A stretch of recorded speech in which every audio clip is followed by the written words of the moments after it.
Hello, everyone. Welcome back to Collaborative Edges, conversations to inspire initiatives across languages and cultures. I'm Quispe-Agnoli, the host of Collaborative Edges, and for this edition, we have in the studio three scholars who work in the intersections of Indigenous studies and photography by and about others. Jorge Coronado from Northwestern University, Erika Nimis from the University of Quebec in Montreal, and Laura Smith from Michigan State University. Hello and welcome, everyone. Hello. Jorge, Erika, and Laura are sharing their work on indigenous photographies of Mali, United States, and Peru as part of our initiative, Picturing Others from Both Sides of the Lens, an interdisciplinary seminar on indigenous photography, self-portraits, preservation, and epistemic disobedience held at Michigan State University on April 2018. So let's start with a question, a very general question about studying photography and why studying photography and why indigenous native photographers of Mali, United States, and Peru. Jorge. I'm glad to start on that. But first, thank you so much for organizing this. It's been a pleasure to speak to everybody on these topics. So the reason I started studying this, I'm a scholar of literature, and one of the things that was very apparent to me within the literary record was that there were very few representations of indigenous people done by indigenous people. So my interest in photography was because, in fact, there are many, in relationship to the literary record, representations of indigenous people or subalterns, which is a tricky term, I know, done by people who could be identified as indigenous. So I began to explore that as part of a previous project, and that resulted in the current project that I presented today on portraiture in the Bolivian and Peruvian Andes. Right? Okay. Yeah. Laura, could you like to add to that? So I started with my interest in indigenous photography because I was looking actually at a lot of representations of indigenous peoples by indigenous peoples, but it was in the early 20th century, and most of those representations are paintings or sculptures, and very much in dialogue with non-Indian patrons and consumers. And I think that the photographs that I looked at by the photographer that my book is on, Horace Pula, really opened a window into an indigenous life that I hadn't seen. It wasn't isolated, and it wasn't just focused on activities or self-presentations that would be accessible to a non-Indian viewer or consumer, but it was like everyday life. It was baseball games, it was funerals and weddings and automobiles and airplanes, and so it really opened up, I think, the stories and historical experience of that period that really isn't captured in a lot of indigenous arts and paintings of the period. Mm-hmm. And Erika, what can you tell us about Malian photographers? Yeah. For myself, I started studying history of photography in Mali when I was a student in photography 24 years ago. And I was training in a school of photography. And when I visited the library of this school, I didn't see any book of pictures, photographs taken by African photographers, especially Malian photographers. Yeah. So the same year I was discovering, I was a student in this school. There was a festival starting in Bamako, Bamako Encounters. It's an international festival of photography, and it was a way for me to know more about it, and all the story started that way. I was a I was a student in photography, and I wanted to know more about how the Malian or African societies are represented themselves through photography, especially. Mm-hmm. And Erica, is there anything specific you notice on the way Malian photographers make photographs of their others, African people or non-African people? Yes.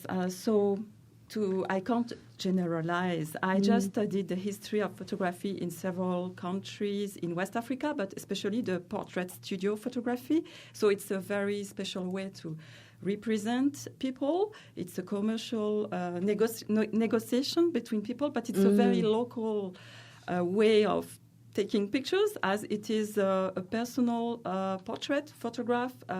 It's an image can we say, personal image, and it's a very local perspective. I mean, for us, or for me as an historian of Africa, because I did this research as an historian.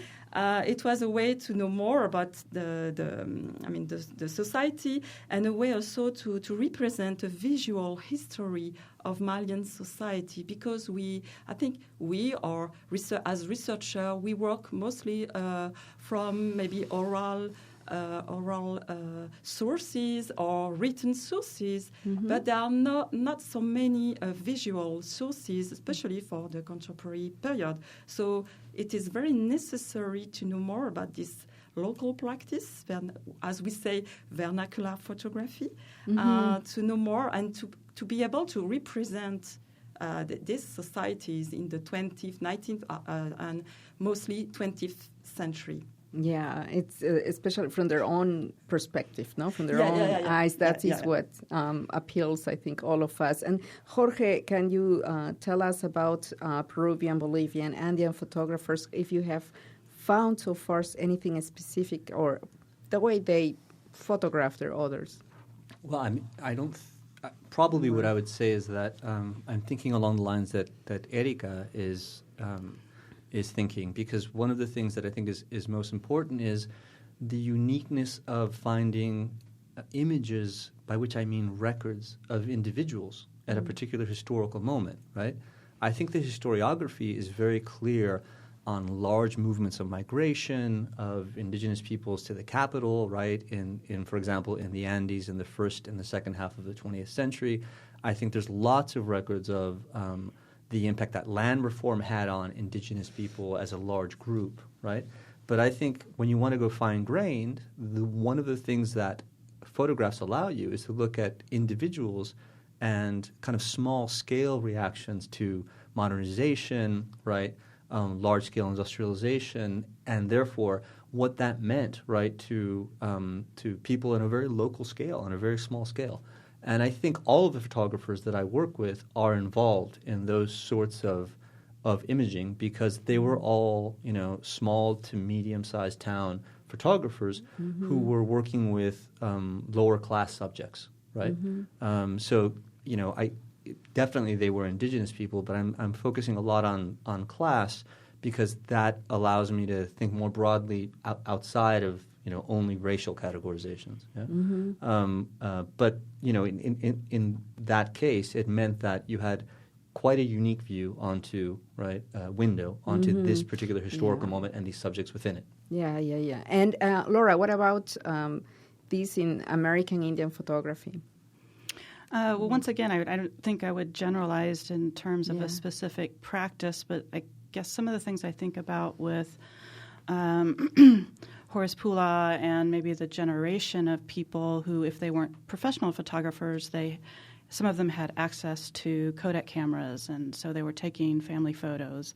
And there is, I think in my research, just a tremendous awareness, even in this, late 19th century, early 20th century, of indigenous peoples aware of the power of presence or the power of representation, and challenging a lot of anti-Indian sentiment or negative stereotypes, and wanting to put more powerful and affirming images out there.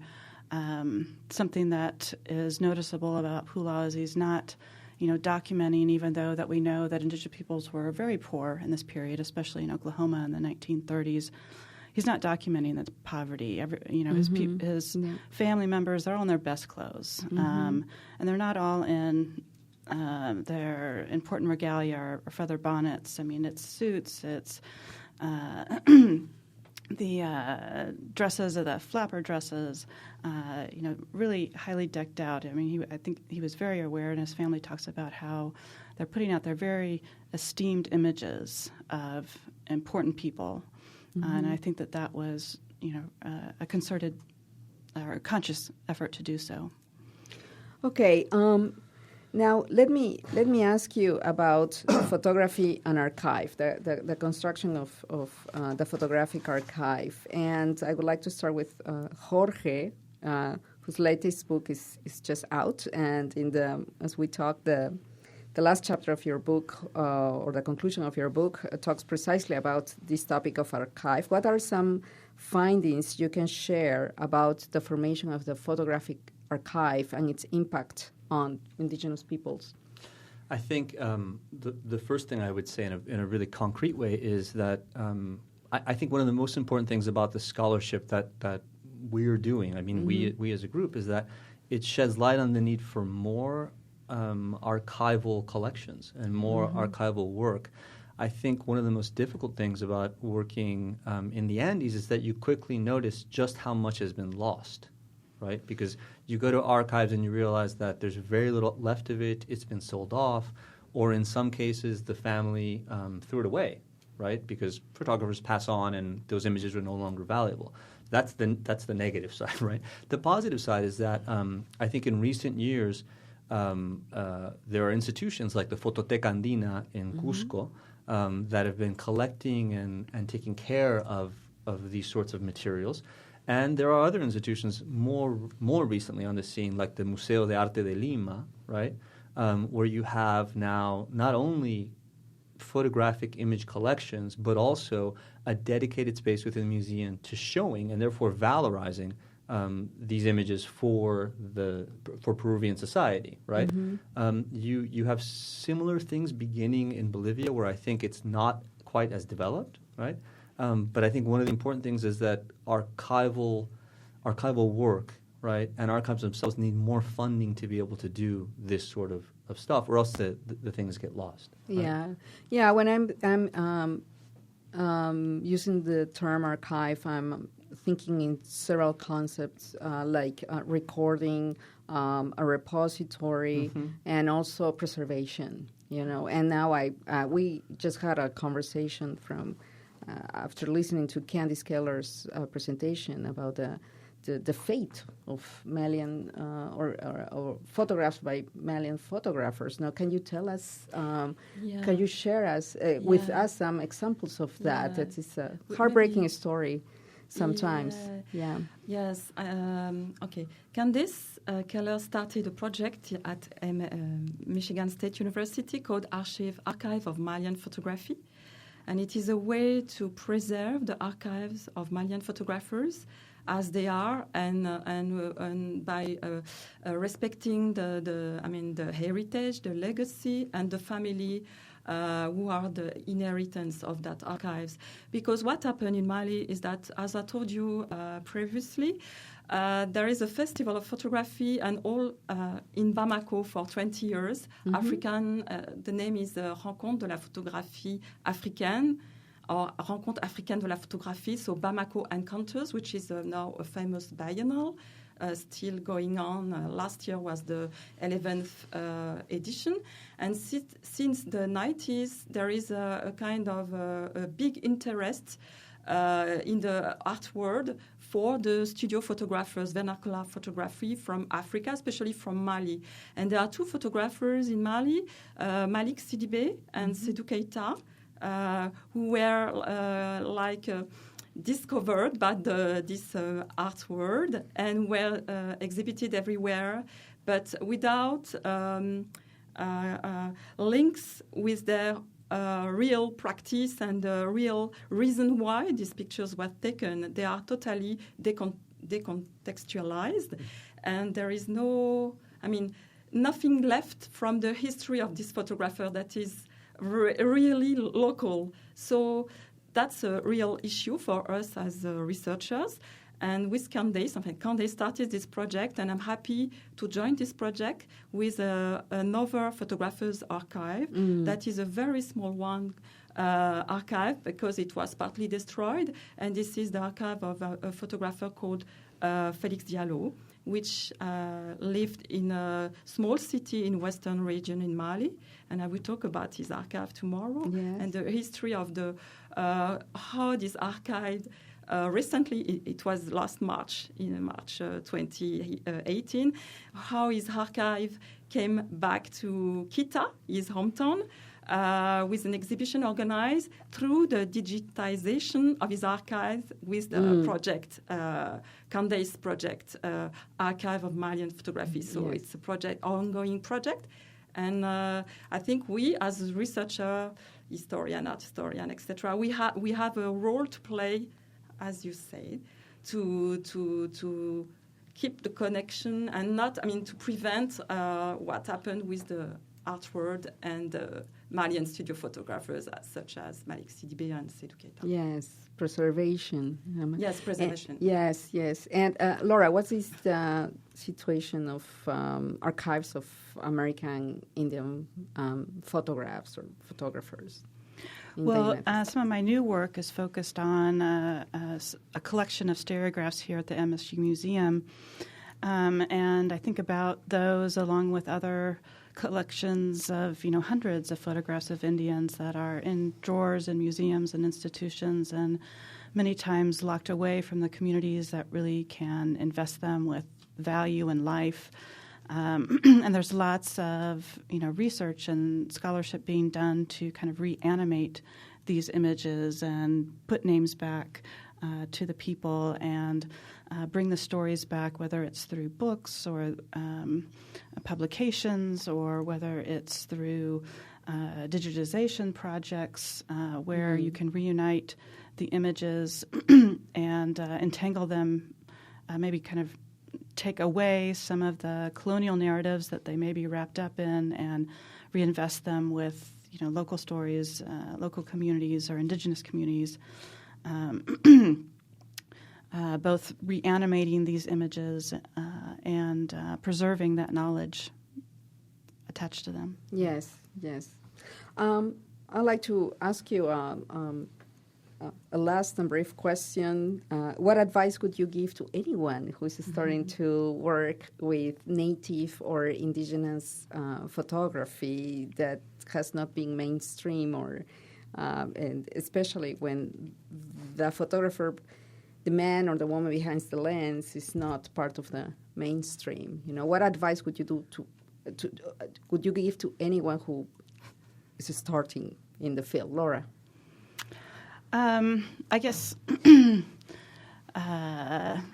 read all the scholarship out there that is already been done, and to present yourself with models, things that haven't worked, things that have worked, and then starting to build partnerships and make connections with communities to work together to kind of revalue, reinvest these images with meanings.